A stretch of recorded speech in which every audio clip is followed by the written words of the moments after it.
Hello friends, आज हम आपको सुनाएंगे सोमवार व्रत कथा। शंकर भगवान और पार्वती माता की कथा।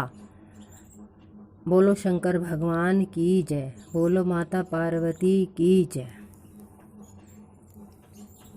एक बहुत धनवान साहूकार था जिसके घर में अन्न धन आदि किसी प्रकार की कोई कमी नहीं थी, परंतु उसको एक दुख था कि उसके कोई पुत्र नहीं था। वह इसी चिंता में रात दिन रहता था। वह पुत्र कामना के लिए प्रति सोमवार को शिवजी का व्रत पूजन किया करता था तथा सायंकाल को शिवजी मंदिर में जाकर शिवजी के विग्रह के सामने दीपक जलाया करता था। उसके इस भक्ति भाव को देखकर एक समय श्री पार्वती माता शिवजी से कहने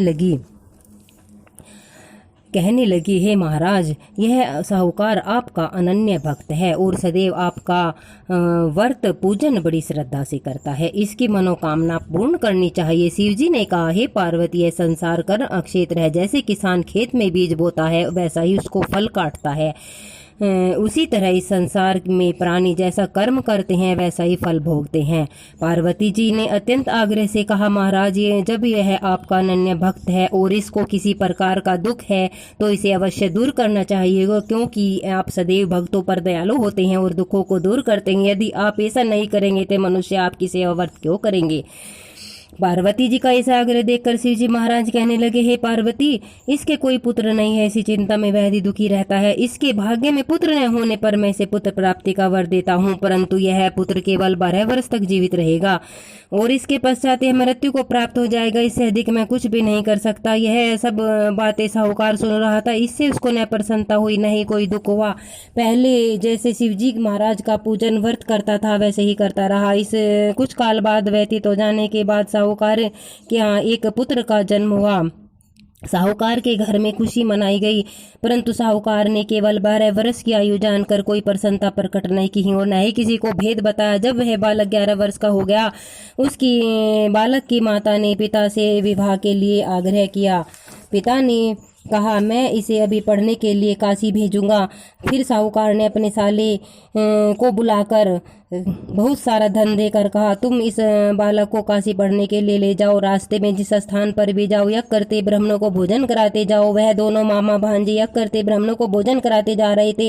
रास्ते में उनको एक शहर पड़ा। उस शहर में राजा की कन्या का विवाह था। दूसरे राजा का लड़का जो विवाह कराने के लिए आया था वह एक आंख से काना था। उसके पिता को इस बात की चिंता थी कि कहीं वर को देखकर कन्या के माता पिता किसी प्रकार की विवाह में अड़चन पैदा न कर दे। इस कारण जब उसने अति सुंदर सेठ के लड़के को देखा, उसने मन में विचार किया क्यों न दरवाजे पर इस समय लड़के के वर से काम चलाया जाए। ऐसा विचार कर पिता ने उस लड़के और मामा से बात की और राजी हो गए।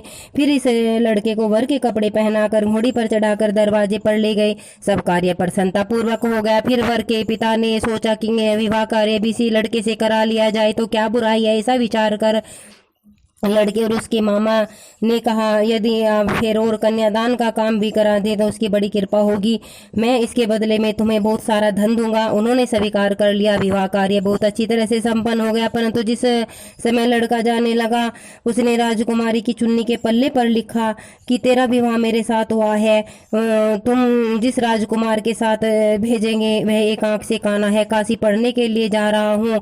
लड़के के जाने के बाद राजकुमारी ने अपने चुन्नी पर ऐसा लिखा हुआ पाया तो उसने राजकुमार के साथ जाने से मना कर दिया और कहा, यह मेरा पति नहीं है। मेरा विवाह जिसके साथ हुआ है वह काशी पढ़ने के लिए गया हुआ है। माता पिता ने अपनी कन्या को विदा नहीं किया। बारात खा लिया चली गई। उधर सेठ का लड़का और मामा काशी पहुंच गए। वहां जाकर उन्होंने यज्ञ करना लड़के ने पढ़ना शुरू कर दिया। जब लड़के की आयु 12 साल की हो गई उस दिन उसने यज्ञ रचा रखा था। लड़के के मामा ने कहा, मामा जी आज मेरी तबीयत कुछ ठीक नहीं है। मामा ने कहा, अंदर जाकर सो जाओ। लड़का अंदर जाकर सो गया। थोड़ी देर में प्राण निकल गए। उसके मामा ने देखा तो वह मुर्दा पड़ा और उसको बहुत दुख हुआ। उसने सोचा, यदि मैं अभी रोना पीटना मचा दूंगा यज्ञ का कार्य अधूरा रह जाएगा। अतः उसने जल्दी से यज्ञ का कार्य समाप्त कर ब्राह्मणों को जाने के बाद रोना पीटना आरंभ कर दिया। संयोगवश उसी समय शिव पार्वती उधर से जा रहे थे और उन्होंने जोर जोर से रोने की आवाज सुनी। पार्वती जी कहने लगी, महाराज कोई दुखिया रो रहा है, इसको कष्ट को दूर कीजिए। तभी शिव पार्वती पास जाकर देखा तो वहां वह लड़का मुर्दा पड़ा है। पार्वती माता कहने लगी, हे महाराज जी, है उसी सेठ का लड़का है जो आपके वरदान से प्राप्त हुआ था। शिव जी कहने लगे, पार्वती इसकी आयु इतनी थी, सो भोग चुका। तब पार्वती जी ने कहा, हे महाराज, इस बालक को आयु दो, नहीं तो इसके माता तड़प तड़प कर मर जाएंगे। पार्वती जी के बार बार आग्रह करने पर शिव जी ने उसको जीवन वरदान दिया। शिव जी महाराज की कृपा से लड़का जीवित हो गया। शिव पार्वती कैलाश चले गए। वह लड़का मामा इसी प्रकार यज्ञ करते ब्राह्मणों को भोजन कराते यज्ञ की ओर चल पड़े। रास्ते में उसी शहर में आए, उसका विवाह हुआ। वहां पर आकर उसने यज्ञ महल में ले जाकर यज्ञ आरंभ कर दिया और लड़के के ससुर ने पहचान लिया। उसने आदर पूर्वक लड़की और जमाई को विदा किया। शहर के निकट आए तो मामा ने कहा, मैं घर खबर करके आता हूँ। तब उस लड़के के मामा ने घर जाकर खबर दी तो लड़के के माता पिता छत पर चढ़े बैठे थे। वह प्रण कर रखा था कि हमारा पुत्र सकुशल लौट आया तो हम राजी खुशी नीचे आ जाएंगे, नहीं तो छत पर से गिरकर प्राण दे देंगे। इतने में उसे लड़के के मामा ने आकर समाचार दिया, उनका पुत्र आ गया है। तो उन्हें विश्वास नहीं आया। उसके मामा ने शपथ पूर्वक कहा, तुम्हारा पुत्र अपनी स्त्री के साथ बहुत सारा धन लेकर आया। सेठ ने आनंद के साथ उनका स्वागत किया। बड़ी प्रसन्नता के साथ रहने लगे। जो कोई वो सोमवार के व्रत को धारण करता है, सभी मनोकामनाएं पूर्ण होती है। बोलो शंकर भगवान की जय, बोलो भोलेनाथ की जय, बोलो माता पार्वती की जय।